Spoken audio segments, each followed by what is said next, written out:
নমস্কার বন্ধুরা, পম্পার কিচেনে আপনাদের সকলকে স্বাগত। শীত প্রায় শেষ আর গরমের শুরু। এই সময় সব বাড়িতে বাড়িতে কম বেশি জ্বর সর্দি কাশি লেগেই রয়েছে। খাওয়া দাওয়াতেও রুচি থাকে না, তাই আজ আমি আপনাদের সাথে একটা মুখরোচক রেসিপি শেয়ার করব। আজ বানাবো আলু কাবলি বা আলুর চাট।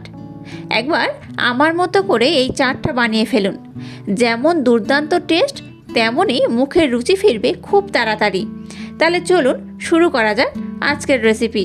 আর আমার রেসিপি যদি আপনাদের ভালো লাগে তাহলে চ্যানেলটাকে সাবস্ক্রাইব করে পাশে থাকার অনুরোধ রইল। আজকের এই রেসিপিটা বানানোর জন্য দেখুন, এখানে দুটো মিডিয়াম সাইজের আলু আমি খুব ভালোভাবে কেটে জল দিয়ে ধুয়ে নিয়েছি। এবার দেখুন, গ্যাসটা জ্বেলে দিয়ে আমি একটা ফ্রাই প্যানের মধ্যে জল দিয়ে বসিয়ে দিয়েছি। এর মধ্যে দিয়ে দিলাম এই চামচের 1 চামচ লবণ, আর যে আলুটা ভালো করে ধুয়ে রাখলাম সেটার মধ্যে দিয়ে দিলাম। প্রথমে আলুটাকে খুব ভালোভাবে সিদ্ধ করে নেব।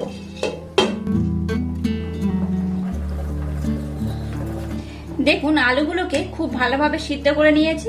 এবার এটাকে নামিয়ে আমি জল ঝরিয়ে নেব। এবার দেখুন, একটা তড়কা প্যান নিয়ে নিয়েছি। এর মধ্যে কয়েকটা মশলা নিয়ে আমি খুব ভালোভাবে ভেজে নেব। নিয়েছি গোলমরিচ, নিয়েছি ধনে, নিয়েছি গোটা জিরে, শুকনো 2টো লঙ্কা, আর নিয়েছি লবঙ্গ।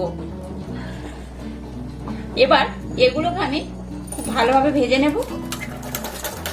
মশলাগুলোকে আমি খুব ভালোভাবে ভেজে নিয়েছি। এবার এটাকে ঠান্ডা করে আমি খুব ভালোভাবে ব্লেন্ড করে নেব। আবারও ফ্রাই প্যানটা বসিয়ে দিয়েছি। এর মধ্যে কিছু চীনা বাদাম আমি দিয়ে দিলাম। চীনা বাদামটাকে একটু ভাজা ভাজা করে নিয়ে এটাকে আধো আধো ভাবে ব্লেন্ড করে নেব। আবারও গ্যাসটা জ্বেলে দিয়ে আমি একটা ফ্রাই প্যান বসিয়ে দিয়েছি। ফ্রাই প্যানটাকে খুব ভালোভাবে গরম করে নিয়ে এর মধ্যে দিয়ে দিলাম সামান্য পরিমাণে সর্ষের তেল। আপনারা চাইলে এটাকে সাদা তেলেও বানাতে পারেন। আমি একদম সামান্য পরিমাণে সর্ষের তেল দিয়ে দিলাম। তেলটাকে প্রথমে খুব ভালোভাবে গরম করে নিয়েছি। এবার এর মধ্যে দিয়ে দিলাম একটা কুচিয়ে রাখা পেঁয়াজ। পেঁয়াজটাকে একটু হালকা করে নাড়াচাড়া করে নেব। পেঁয়াজটাকে একটু নাড়াচাড়া করে নিয়ে এর মধ্যে দিয়ে দিলাম কাঁচা লঙ্কা। লঙ্কাটা আপনারা আপনাদের স্বাদ মতো দেবেন, যে যেমন পছন্দ করেন। এবার দিয়ে দেবো একটা টমেটো। সমস্ত উপকরণ এবার একটু ভালোভাবে নাড়াচাড়া করে নেব। সমস্ত উপকরণ নাড়াচাড়া করার পর এর মধ্যে দিয়ে দেবো কিছু মটরশুঁটি। এটা অপশনাল, আপনারা ব্যবহার নাও করতে পারেন। মটরশুঁটিটা দেওয়ার পর এটাকে আমি আবারও ভালোভাবে নাড়াচাড়া করব। সমস্ত সবজিটাকে আমি খুব ভালোভাবে নাড়াচাড়া করে নিয়েছি। এবার এর মধ্যে দিয়ে দিলাম এই পরিমাণে লবণ। লবণটা আপনারা আপনাদের পছন্দ মতো বা স্বাদ মতো ব্যবহার করবেন। আর দিয়ে দিলাম এই চামচের 1/2 চামচ বিট লবণ। আমি যেহেতু আলু সিদ্ধ করার সময় লবণ দিয়েছিলাম, তাই এখানে লবণটা একটু কম ব্যবহার করলাম। লবণটা দেওয়ার পর আবার এইভাবে খুব ভালোভাবে এটাকে একটু কষে নেব। এবার সিদ্ধ করে রাখা আলুটা এর মধ্যে আমি দিয়ে দেব। আলুটা দেওয়ার পর সমস্ত উপকরণ আবারও খুব ভালোভাবে কষে নিতে হবে।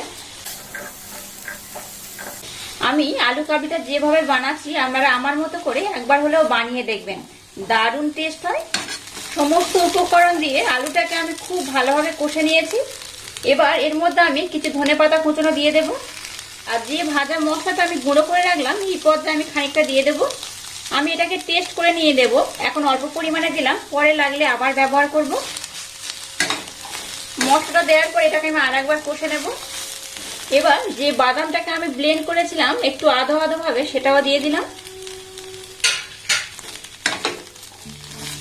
এখন ওয়েদারটা অনেক চেঞ্জেবল, তো বাড়িতে বাড়িতে সবার এখন সর্দি কাশি জ্বর হয়েই আছে, লেগেই আছে। তো আপনারা কি করবেন, দেখবেন জ্বরের পর মুখে কোনো কিছু খেতে ভালো লাগে না, তখন আপনারা কি করবেন, এইভাবে একটু আলু কাবলি বানিয়ে নেবেন। শুধু খান বা মুড়ি দিয়ে খান, দারুণ টেস্ট হয়। মুখের রুচিটাও খুব ভালোভাবে আর খুব তাড়াতাড়ি ফিরে আসে। এবার এর মধ্যে আমি দিয়ে দেবো সামান্য পরিমাণে টমেটো সস। এটা আপনারা ব্যবহার করতে পারেন, নাও পারেন, কিন্তু একবার হলেও আমি যেভাবে বানাচ্ছি আলু কাবলিটা একবার হলেও বানিয়ে দেখবেন। অসাধারণ টেস্ট হয়, অসম্ভব সুন্দর। সমস্ত উপকরণ আমার ব্যবহার করা হয়ে গেছে। এখানে আমি আর একটা উপকরণ দিতে হবে, যেটা হচ্ছে খুবই গুরুত্বপূর্ণ, তবে ওটাকে এখন নয়, গ্যাসটাকে বন্ধ করে দেব। আমি এবার গ্যাসটাকে বন্ধ করে দিলাম। আলু কাবলিটা মোটামুটি আমার রেডি হয়ে গেছে। এবার এটাকে আমি একটা পাত্রের মধ্যে সার্ভ করছি। দেখুন এটা কত সুন্দর দেখতে হয়েছে, ভীষণ লোভনীয় দেখতে হয়েছে। দেখেই তো মোটামুটি মুখে জল চলে আসছে, দারুণ লাগছে। দেখুন আপনারা বাড়িতে অবশ্যই একবার হলেও আমার মতো করে ট্রাই করবেন। এবার দেখুন মেন উপকরণ হলো এই লেবু। পাতি লেবু অবশ্য ব্যবহার করবেন, না হলে কিন্তু আলু কাবলিটা সম্পূর্ণ হয় না। পাতি লেবুর রস এখানে আমি পরিমাণ মতো দিয়ে দেব। আপনারা যে যেমন টক পছন্দ করেন ঠিক সেইভাবে খাবেন। ডেকোরেশনের জন্য এর মধ্যে দিয়ে দেবো সামান্য পরিমাণে পেঁয়াজ কুচনো, উপর দিয়ে একটু ভাজা মশলা আমি ছড়িয়ে দিলাম। ব্লেন্ড করে নেওয়া বাদামটাও আমি একটু দিয়ে দিলাম। দেখুন কত অপূর্ব আর কত সুন্দর দেখতে হয়েছে। বাড়িতে আপনারা অবশ্যই এইভাবে একবার হলেও ট্রাই করবেন, আর আমাকে অবশ্যই কমেন্ট করে জানাবেন আমার আজকের আলু কাবলির রেসিপিটা আপনাদের কেমন লাগলো।